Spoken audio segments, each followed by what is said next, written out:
So obviously, you guys Yeah.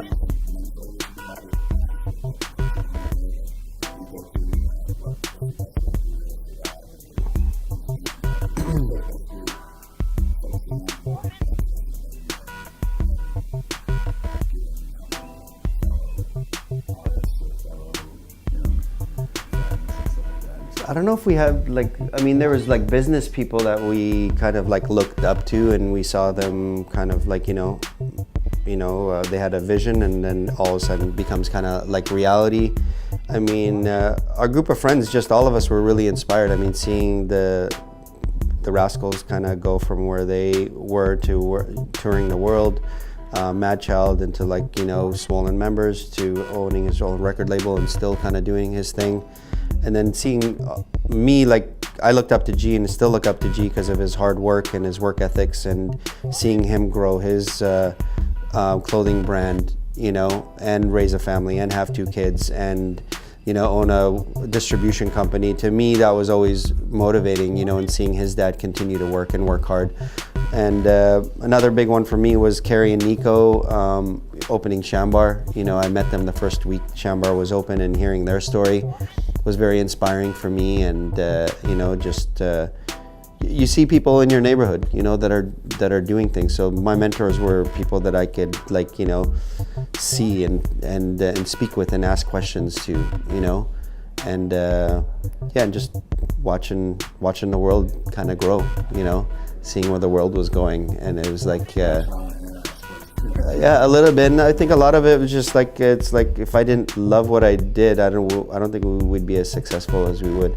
But there was a lot of hard work involved in it. Some people might think there's a bit of luck and chance, but a majority of it was just just hard work, especially opening up the club. And opening up the club was kind of like, we have this database, we have this momentum.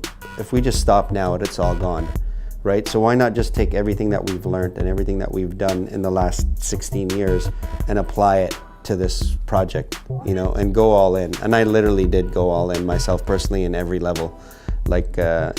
Personal guarantees and mortgages and equity and everything. I just put it all in. I'm I'm putting every egg in the basket that I could, and was there every day building it. G obviously had a full-time job and was focused on that. But it was I don't have any kids, but I feel like it's the closest feeling to having a kid was grand opening night for me, because it was just the feeling of just being wow, we did this, and all our friends and family are here, and I'm doing it with one of my best friends and partner for 16 years, and with his family, and all our friends are here, all the community is here to support us, and they all loved it. So I was just it was like an outer body experience. And I mean, it's still freaking hard now. Think about a club in any given city, and you go there and you hear about this club, and is it hot, a year from then or 2 years from then? I mean, we're going into our 8th year, and it's not like things get usually better in Vancouver. 8 years later, you hear of clubs, oh, that used to be good, or this one's out of business now. This place now used to be that place. And there's been tons of new ones that have opened up around us. Some aren't around anymore. Some are still around. Some have changed ownership. It's just such a hard market. If I can talk about the whole 25 years, and you think that after that long it might get easier, I mean, I feel it kind of gets harder and more challenging, especially because you got to keep it hot, and you got to keep up to the latest music and keep up with the latest promoters and the latest scene. I mean, the one beauty is, there's always somebody turning 19. So there's always someone that's going to experience it for the first time, and that's always going to happen. Even before and when I retire, it will still continue to go, because somebody's always going to turn 19, and there'll always be somebody there for the club. But to keep us at the level that we're at with the bookings and the quality and the venue and everything, I mean, it took 2 guys that have been in the scene for 20 years and recently more partnered with another entity, Blueprint, to help on some bookings of the place, because you're a lone club out there trying to do these mass bookings, and respect as well to Live Nation and Timber and MRG and other people that book shows into us, and that but it's really hard. You're a venue and you're putting these offers on an act, and somebody else can later take them to a festival or a bigger place. So I mean, it takes all that and all this experience and all of us to know just to do what we're doing. And I don't even know how somebody would just try to open up something right now and go, hey, I'm gonna open up a new club. And like it was a mums and pops kind of like vibe to Fortune for the first 5 years for sure. And then like G said, 3 years ago we were approached by a good friend of mine, Alvaro, who's one of the head guys at Blueprint, with Bill and Chris, who are the sons of the Greek owners that used to own and still own most of the nightclubs in the city.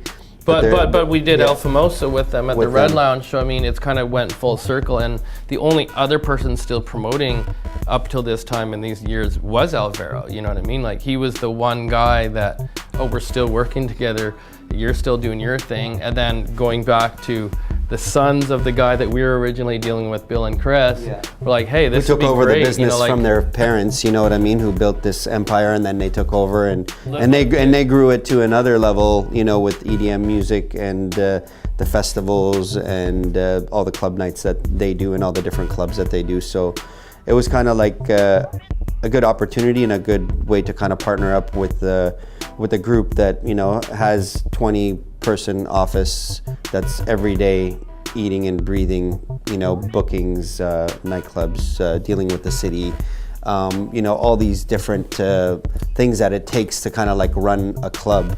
So we decided to take on them as a partner and an operating partner, and that was about 3 years ago.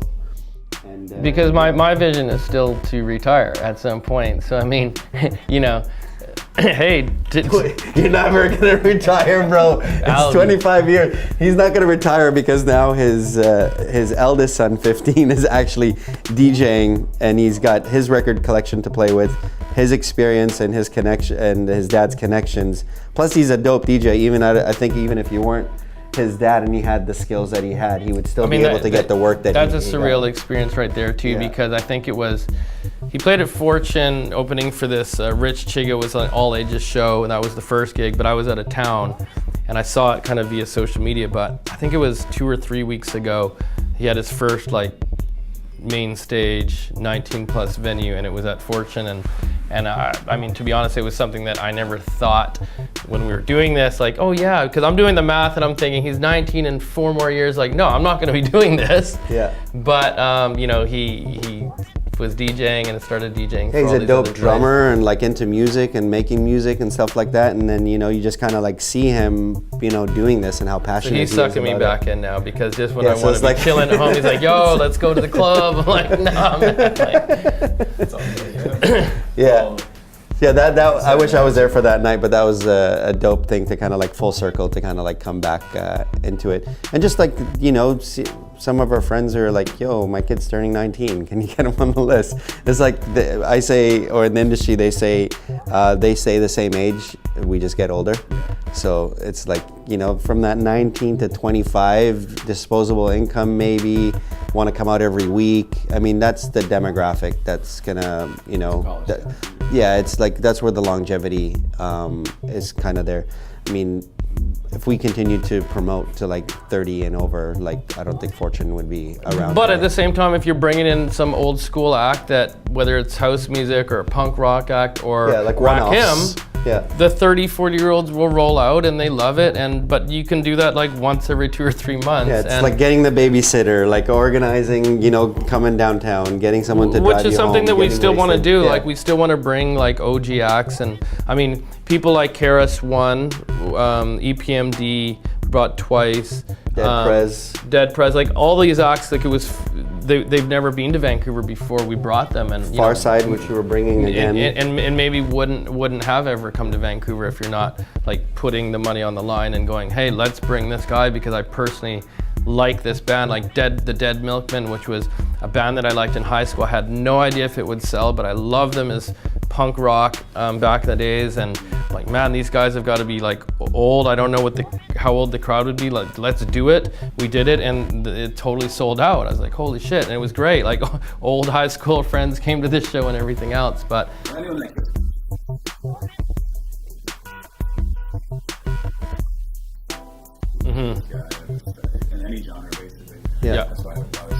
And we don't want to stay in one genre. Like, I mean, if you want to be a relevant club, that's the one thing I think why we're still doing this today and why we have a relevant club and like in the city, because we didn't just stay in some old school genre. Like, we would have just died out, but constantly researching music, constantly open-minded to new things, constantly being able to change and flip up and just do what's new and what's relevant for today. And, you know, now that I have, you know, kids that are in their teens, you know, I'm keeping up on all the new stuff. You know what I mean? Like, the craziest new stuff that's just coming out on SoundCloud just released today, and I'm like getting to hear it. So I mean, it is kind of fresh because you can keep your ear to the ground on stuff, which still helps me in the clothing business. You know what I mean? Like, to keep in touch with that, and that's keeping me in touch with music as well as with the apparel business.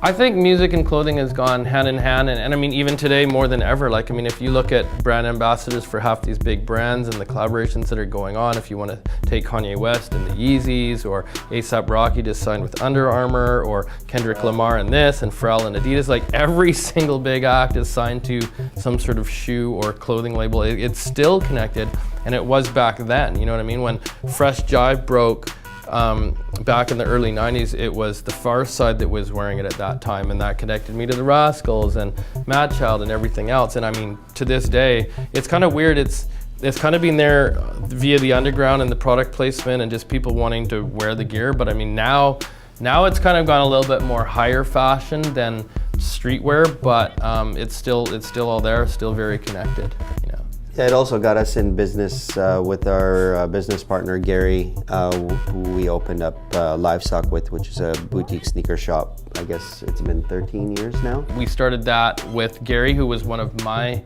shops back in the days.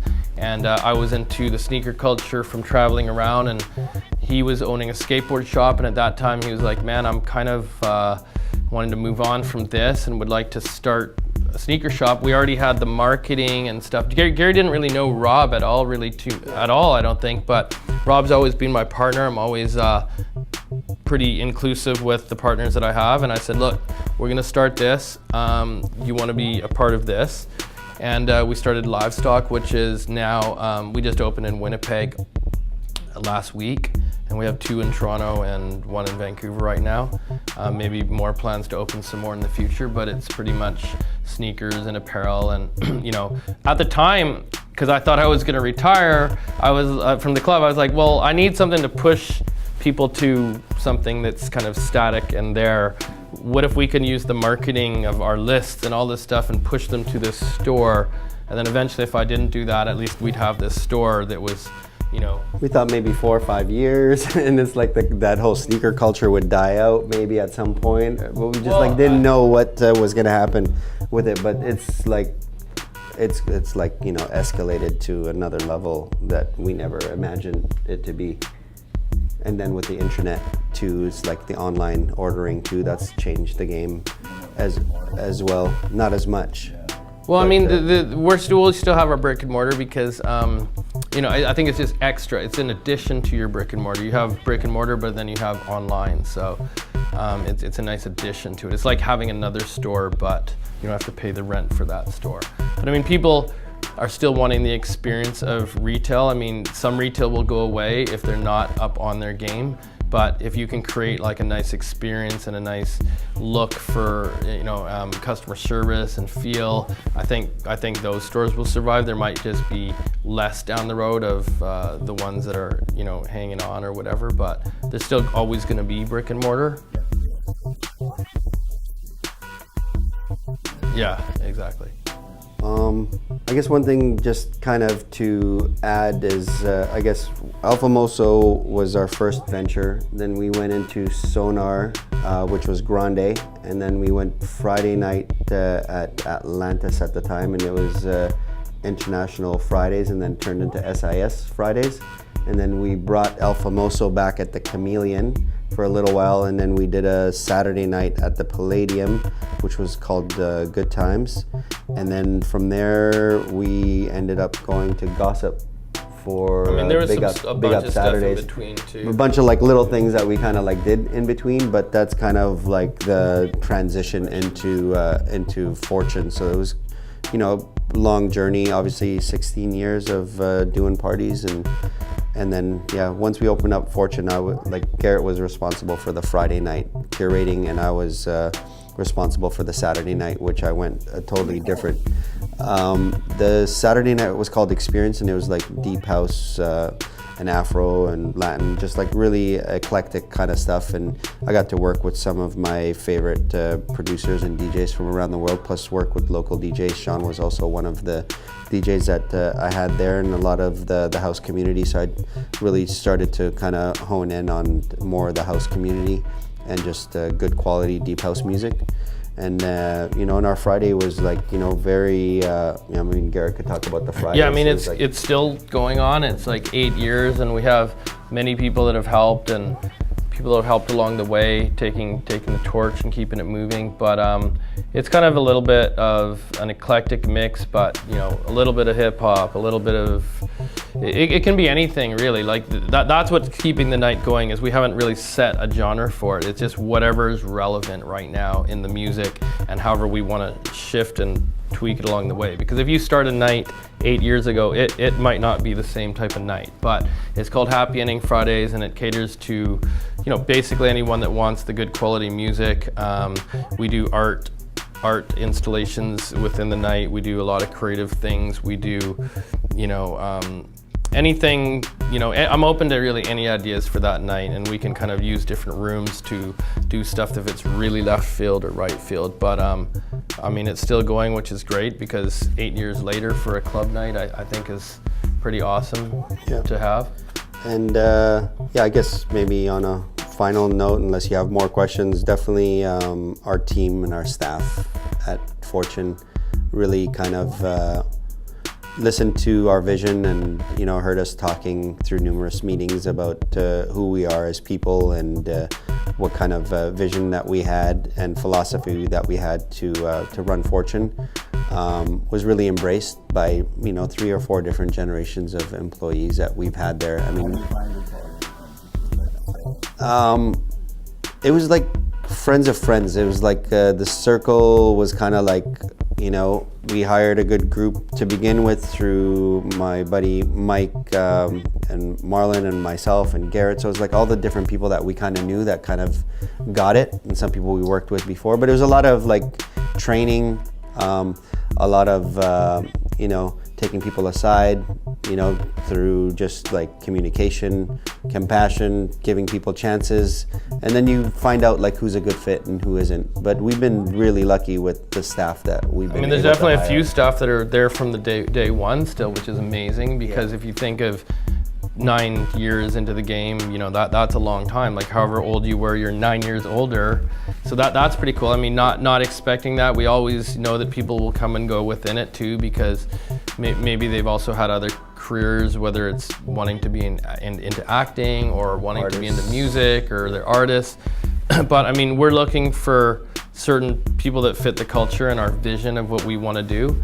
And so far, it's definitely not a two-man team here with everything that we've done. It's always have amazing partners and amazing staff. And I mean, the staff that we have are always, I give it up 100% to our manager, staff, and our whole crew there that make Fortunate what it is. Yeah, they get it, and they're at the pulse of it, and they love music too, and appreciate kind of what we built, the stage that we built, and they manage it like really well. So if staff are listening, anyone that's been part of Fortune or Gman&Rizk, thank you guys a lot. Much love. Anything,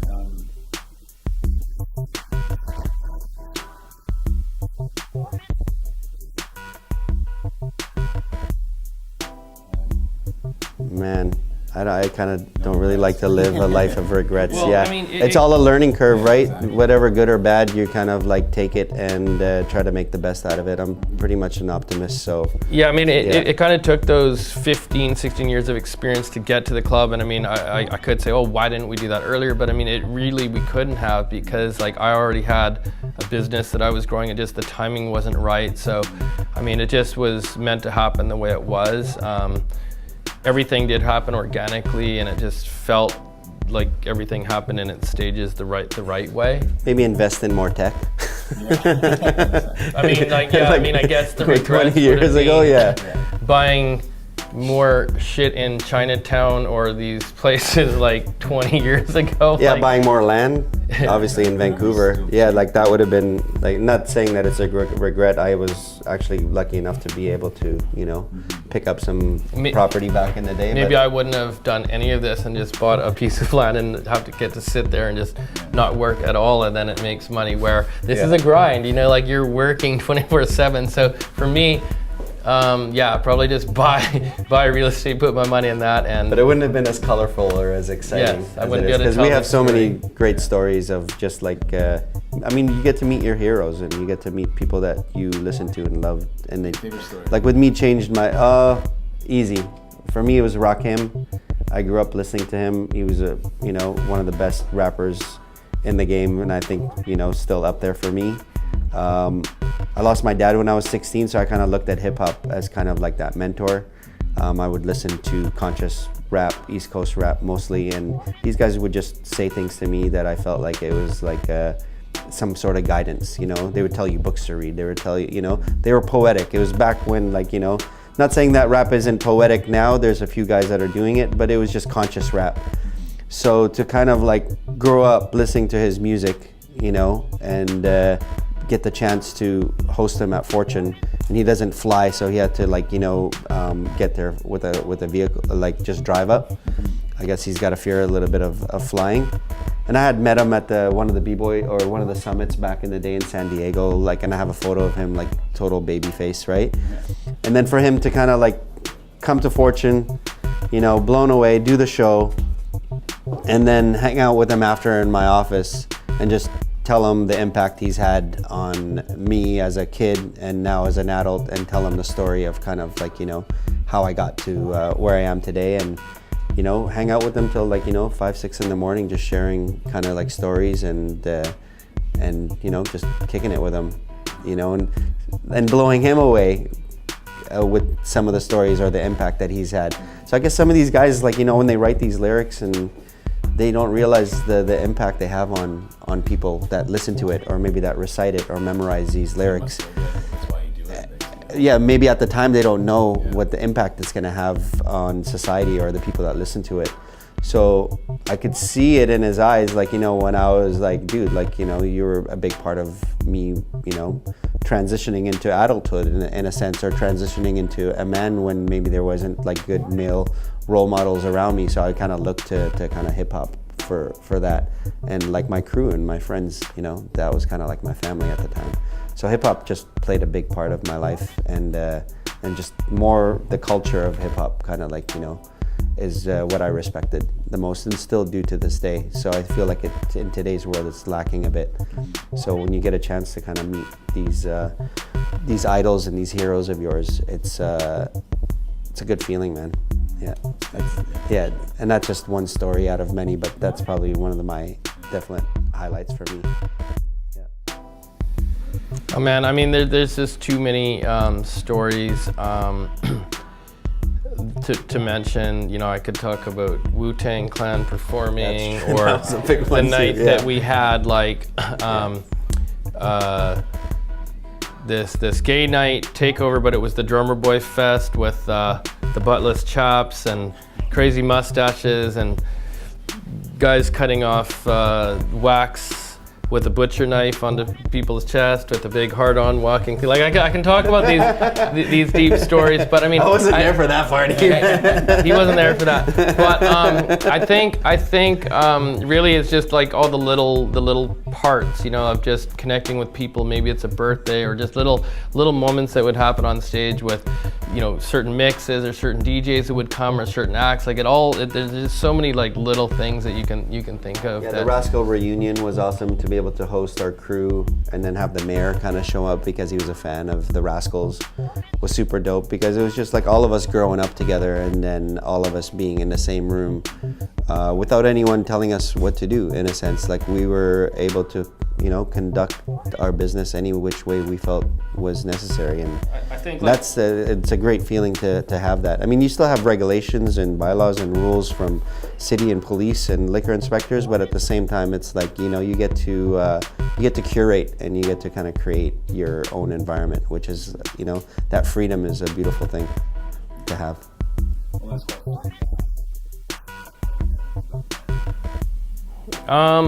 I love Vancouver as a home base. It's been amazing to me. I know a lot of people talk shit or complain on Vancouver, but I've been all over the world, and as far as a home base, you know, and luckily I do get to travel with the work that I'm doing in the clothing business. We're doing meetings in different places, so maybe that's part of it. If you're just stuck here and you're not traveling so much, maybe it can get to you, but I think I just love everything about it. Just, you know, like we have our own scene that we've kind of helped create, and maybe the nightlife isn't as big as what Toronto or Montreal would offer, but to me that's only really a small slice of life, you know what I mean? Like I like everything else about it as well, like just being able to go up to the mountains, or you know, you've got the ocean views, and it's just the temperature is just right there. Sure, we could use a little bit more sun. I mean, the population isn't so crazy that it's so overcrowded. The traffic problems aren't so crazy. It's just a nice low-key place to kind of set a home base.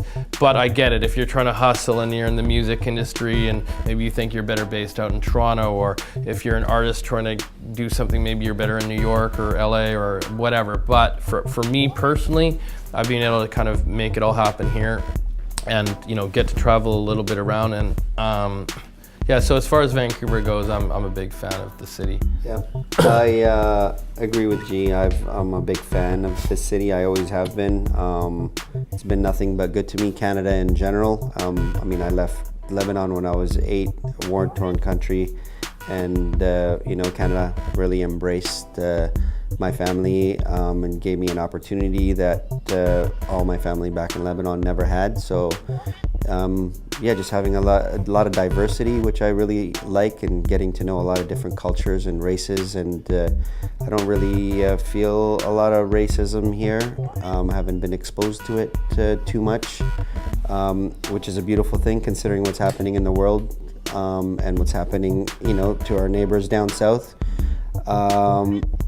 Nature is a big part. I mean, I'm not the biggest fan of the gray and the rain, but the rain also brings all the greenery and all the beautiful landscape that we have, the mountains, you know, the ocean. I mean, how could you go wrong? It's like, you know, Mother Nature at its best. And yeah, and it's fresh air, man. It's like people don't realize how important just fresh air and good clean water is, and a good community. You know, we're not a very big city like Garrett said, so there's still a lot of opportunity for people who are willing to work hard to kind of like get ahead. So if you're lazy in the city, I mean, you know, you're not going to get much done. But if you know, you work hard, there's you know, there's good connections to be made, and there's good people out there with, like, you know, just good hearts. It's so, definitely, you know, maybe everything's not perfect, but especially right now when you're watching the news and you're watching documentaries on North Korea or the USA and what's going on there, then crazy stuff going on with hurricanes and floods. Like right now, I'm like, man, Canada is not so bad right now, you know what I mean?